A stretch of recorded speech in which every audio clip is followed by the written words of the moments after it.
اور قول فعل عمل میں اس کی نقل کرنے کی ہر ممکن کوشش کرتا ہے، کیونکہ محبوب کی اداؤں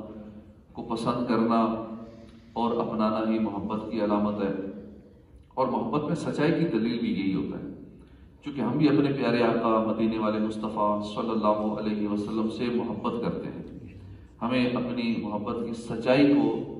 پرکھنا چاہیے کہ واقعی ہم محبت میں سچے ہیں، یعنی غور کرنا چاہیے کہ ہم اپنے محبوب آقا مکی مدنی مصطفیٰ صلی اللہ علیہ وسلم کی اداؤں کو کتنا اپناتے ہیں۔ یہ محبت کی چیک کرنے کی ایک صورت ہوتی ہے، ایک پیرامیٹر ہوتا ہے کہ واقعی دعوت تو ہم کر رہے ہیں محبت کا، لیکن واقعی محبت ہے بھی یا نہیں۔ اس کا چیک کرنے کا طریقہ یہ ہے کہ دیکھا جائے کہ میرا کتنے کام سنت کے مطابق ہے، میں اپنے حبیب کی محبت میں کتنے کام کرتا ہوں۔ جس طرح جب بندے کو اللہ سے محبت ہو جاتی ہے تو اس کے بعد پھر بندہ اللہ کا ہر حکم ماننے کی کوشش کرتا ہے، پھر جب وہ اللہ کا حکم مانتا ہے تو اس کو انجوائے کرتا ہے، پھر نماز پڑھنے کو وہ انجوائے کرتا ہے، خوش ہو کے پڑھتا ہے، اس لیے میرے اللہ کا حکم ہے، خوشی سے ہر وہ کام کرے گا جس کا اللہ نے حکم دیا، کہ وہ اللہ کی محبت میں، محبت الہی میں اتنا وہ آگے تک جا چکا ہوتا ہے، پھر اسے کوئی کام بوجھ نہیں لگتا، عبادت بوجھ نہیں لگتا، ہر وہ کام جس سے اللہ خوش ہوتا ہے وہ کام تکلیف والا بھی ہو وہ بھی کر ڈالتا ہے، کیونکہ پتہ ہے مجھے اللہ سے محبت ہے۔ تو اللہ کے حبیب سے محبت کی بھی یہ علامت ہے کہ ان کی اداؤں کو، پیاری پیاری سنتوں کو وہ اپناتا ہے۔ مثلا پیارے آقا بولتے کیسے تھے، وہ جب بھی بولے گا تو فوراً اپنے نبی کا تصور ذہن میں لائے گا، میرے آقا یوں بولتے تھے تو میں بھی نقل کرنے کی کوشش کروں، میں بھی ایسے ہی ٹھہر ٹھہر کے بولوں، میں بھی مسکرا کر بولوں، کیونکہ میرے آقا ایسے بولتے تھے۔ اب اس کے ہر بات، ہر انداز میں، ہر اس کام میں جب وہ سنت پہ عمل کر رہا ہوگا نا، اس کا تصور وہ چلا جائے گا ماضی میں، وہ تصور مدینہ میں، تصور مصطفیٰ میں گم ہو جائے گا۔ پیارے آقا کھانا ایسے کھاتے تھے، کھانا کھانے لگے گا پھر بھی وہ تصور مصطفیٰ میں کھو جائے گا، یوں کھاتے تھے، یہ دائیں گھٹنا کھڑا کر کے بائیں گھٹنا بچھا کر سنت کے مطابق کھائے گا، 3 انگلیوں سے کھائے گا، چھوٹے چھوٹے نوالے لے گا، چبا چبا کر کھائے گا، پہلے پانی پیے گا، آخر بعد میں پانی نہیں پیے گا، ان چیزوں سے حضور نے منع فرمایا، یہ اس کا حکم فرمایا۔ اسی طرح اس کا جو معاشرے میں رہنے کا انداز ہوگا وہ بھی اسی کو کاپی کرے گا کہ حضور کا انداز یہ تھا، حضور تجارت ایسے کیا کرتے تھے۔ ساتھ ہی ساتھ صحابہ کرام، صحابیات اور بزرگان دین کی سنت رسول سے والہانہ محبت، سنتوں پر عمل کرنے کے واقعات وغیرہ یہ بھی پڑھے سنے، تو اس سے بھی انشاءاللہ مزید اس میں سیکھنے میں آسانی ہوگی۔ سیدتنا عائشہ صدیقہ رضی اللہ عنہ فرماتی ہیں رسول اللہ صلی اللہ علیہ وسلم سے زیادہ کوئی خوش اخلاق نہیں تھا، آپ کے صحابہ یا آپ کے گھر والوں میں سے جو بھی آپ کو پکارتا تھا حضور آگے سے جواب دیتے تھے لبیک، گھر والوں میں سے یا باہر کوئی بھی بلاتا تھا حضور کہتے تھے لبیک۔ تو ہم بھی کبھی سنت پہ عمل کر لیا کریں، بلکہ ہر باری سنت کی نیت سے لبیک کہہ دیا کریں، جو بلائے جو آواز دے لبیک کہہ دیا کریں، اگلا خوش بھی ہو جائے گا اور اگلے کے دل میں خوشی داخل کرنا بھی ثواب کا کام ہے، اور ایک اچھا لفظ بھی ہے، یہ سنت بھی ہے۔ اسی طرح حضرت جریر رضی اللہ تعالیٰ فرماتے ہیں کہ میں جب سے مسلمان ہوا کبھی بھی رسول اللہ صلی اللہ علیہ وسلم نے مجھے اپنے پاس آنے سے نہیں روکا، اور جس وقت بھی مجھے دیکھتے مسکرا دیتے۔ آپ اپنے صحابہ سے خوش طبیعی فرماتے تھے، سب کے ساتھ مل جل کر رہتے تھے، ہر ایک سے گفتگو فرماتے تھے، صحابہ کرام کے بچوں سے بھی خوش طبعی فرماتے تھے، ان بچوں کو اپنی مبارک گود میں بٹھا لیتے،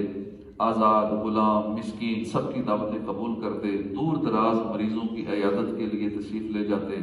اور معذرت کرنے والے کی معذرت قبول فرما لیا کرتے تھے۔ تو ہمیں بھی اسی نیت سے مریضوں کی عیادت کرنے جانا چاہیے۔ حضور تو اتنے دور چلے جاتے، شہر سے بھی باہر، اتنا پیدل چل کے، ہم اپنے محلے میں کسی مریض کی عیادت کرنے چلا جائے کریں، نمازیوں میں سے کوئی بیمار ہو جائے اس کی عیادت کرنے سنت کی نیت سے چلا جائے کریں۔ تو حضور نبی رحمت صلی اللہ علیہ وسلم اپنے گھر والوں سے، احباب سے، اصحاب سے، رشتہ داروں سے، پڑوسیوں سے، حتیٰ کہ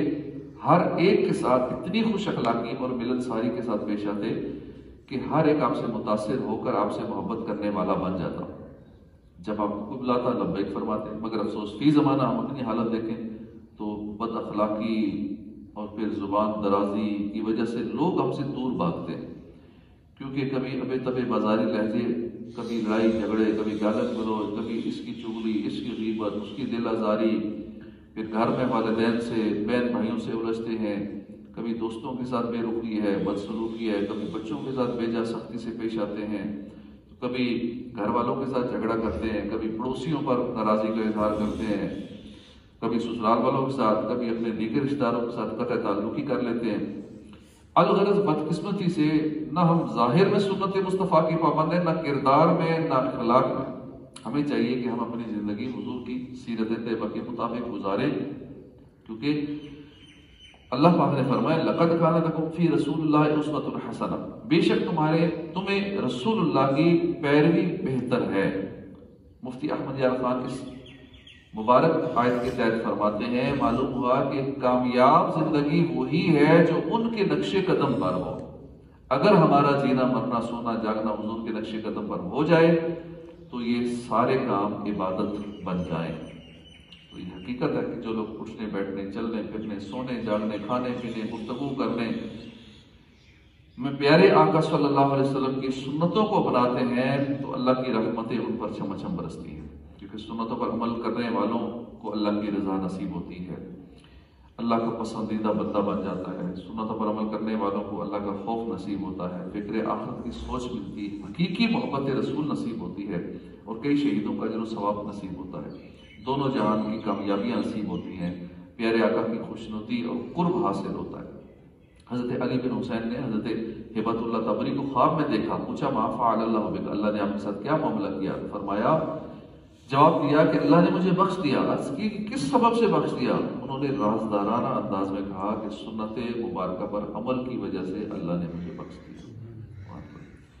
اسی طرح ایک محدث صاحب ہیں حضرت عتبہ بن خالد، ان کو خلیفہ بغداد مامون رشید نے دعوت پہ بلایا۔ جب کھانا کھا چکے تو جو دسترخوان پہ ذرات تھے انہیں وہ کھانے شروع کر دیے، دانے گرے ہوئے دانے چن چن کر تناول فرمانے لگے۔ خلیفہ نے حیران ہو کر کہا شیخ ابھی تک آپ کا پیٹ نہیں بھرا کہ آپ دانے بھی چن چن کے کھا رہے ہیں؟ فرمایا کیوں نہیں؟ دراصل بات یہ ہے کہ مجھ تک ایک حدیث پہنچی ہے، حماد بن سلمہ نے ایک حدیث بیان فرمائی ہے کہ جو شخص دسترخوان کے نیچے گرے ہوئے ٹکڑوں کو چن چن کر کھائے گا وہ تنگ دستی سے بے خوف ہو جائے گا۔ میں اسی حدیث مبارکہ پر عمل کر رہا ہوں۔ یہ سن کر مامون بے حد متاثر ہوا اور اپنے خادم کی طرف اشارہ کیا، وہ 1000 دینار یعنی 1000 سونے کے سکے رومال میں باندھ کر لایا۔ خلیفہ بغداد مامون نے وہ دینار عتبہ بن خالد رحمۃ اللہ علیہ کی خدمت میں بطور نذرانہ پیش کر دیے۔ آپ نے فرمایا الحمدللہ حدیث پاک پر عمل کی بہت برکت ظاہر ہو۔ تو ہم رزق بڑھانے کے لیے اور سارے طریقے کرتے ہیں، دعائیں منگواتے ہیں، تعویذات لیتے ہیں، وظیفے بھی کرتے ہیں، لیکن اس طرح کے جو چھوٹے چھوٹے عمل ہوتے ہیں سنت والے کہ دسترخوان پر گرے ہوئے دانے بھی کھا لیں، یہ بھی ذریعہ ہے رزق میں برکت کرنے کا، رزق بڑھانے کا۔ تو اس بیان کردہ واقعے سے 2 اہم نکات حاصل ہوئے۔ پہلا نقطہ یہ کہ دسترخوان پر گرے ہوئے ٹکڑے اٹھا کر کھانے سے رزق میں برکت ہوتی ہے اور تنگی رزق سے حفاظت نصیب ہوتی ہے، مگر افسوس آج کل اتنا رزق ضائع ہوتا ہے، آپ اگر تھوڑی سی توجہ کریں گے تو آپ کو نظر آئے گا گھر کے اندر کتنا رزق روزانہ ضائع ہو رہا ہے۔ ایک دانے کا بھی حساب ہوگا، چاول کا ایک دانہ بھی اگر گندی نالی میں بہا دیا، اسی طرح روٹی کا ایک چھوٹا سا ٹکڑا بھی ضائع کر دیا، یا اور جو سالن یا دیگر چیزیں بچ جاتی ہیں، فریج بھرے ہوتے ہیں تو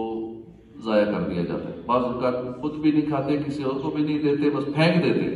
ڈسٹ بن کے اندر پھینک دیتے ہیں، اور یہ روز کا معمول ہے۔ اس طرح آپ توجہ کریں گے تو معلوم ہوگا کہ کتنا کھانا ضائع ہو رہا ہے۔ شادیوں میں کتنا، وہاں آپ توجہ کریں گے، کئی شادیوں میں جانا ہوا، ولیموں میں جانا ہوا تو بعد میں ہوٹل کے مالکان سے یا ان سے ملنا پڑتا ہے، بھائی یہ کیا ہو رہا ہے، اتنا کھانا ضائع کر رہے ہیں روز کا۔ پھر وہ کئی نیت بھی کرتے ہیں ٹھیک ہے آئندہ نہیں کریں گے، آئندہ یہ کسی کو دے دیں گے جو بچ جائے گا۔ پھر ٹیبل سے جو اٹھاتے ہیں اتنے بوٹیاں تکے اور مہنگی مہنگی چیزیں ساری ڈسٹ بن کے اندر ڈال دیتے ہیں، کہیں کو وہاں روکنا پڑتا ہے یہ کیا کر رہے ہیں، وہ یہ ڈسٹ بن میں ڈال رہے ہیں۔ پانی کی منرل واٹر کی بوتلیں اب 1-2 گھونٹ بھرے تھے، باقی بوتل پوری پوری اٹھا کے ڈسٹ بن کے اندر، پیپسی کوک وغیرہ بوتلیں اٹھا کے ڈسٹ بن کے اندر ڈال دیتے ہیں، دیگر سامان اٹھا کے ڈسٹ بن کے اندر ڈال دیں۔ تو یہ ایک روٹین بن چکی ہے رزق کو ضائع کرنا، ہوٹلز کے اندر بھی، گھروں میں بھی، غمی خوشی ہر موقع پہ۔ تو اللہ پاک ہمیں رزق کی بے قدری بے حرمتی کرنے سے بچائے۔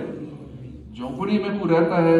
وہ بھی رزق ضائع کر رہا ہے، بنگلے میں رہتا ہے، یعنی غریب سے لے کر امیر تک یہ ایک روٹین ہے رزق۔ دنیا میں روزانہ بہت زیادہ رزق ضائع کیا جاتا ہے، کتنے لوگ بیچارے بھوکے مر رہے ہیں، بھوک سے مر رہے ہیں۔ تو رزق اگر ضائع نہ کیا جائے تو کتنوں تک یہ رزق پہنچ جائے۔ تو اللہ پاک ہمیں عمل کی توفیق عطا فرمائے، اور ہم اپنے طور پہ جو کر سکتے ہیں انفرادی طور پہ، کیونکہ فرض سے معاشرہ بنتا ہے، ایک ایک فرد اگر اپنے آپ کو سیدھا کرنا شروع کر دے تو پورا معاشرہ ٹھیک ہو جائے۔ اللہ پاک ہمیں عمل کی توفیق عطا فرمائے، آمین بجاہ نبی الامین صلی اللہ تعالی علیہ وآلہ وسلم۔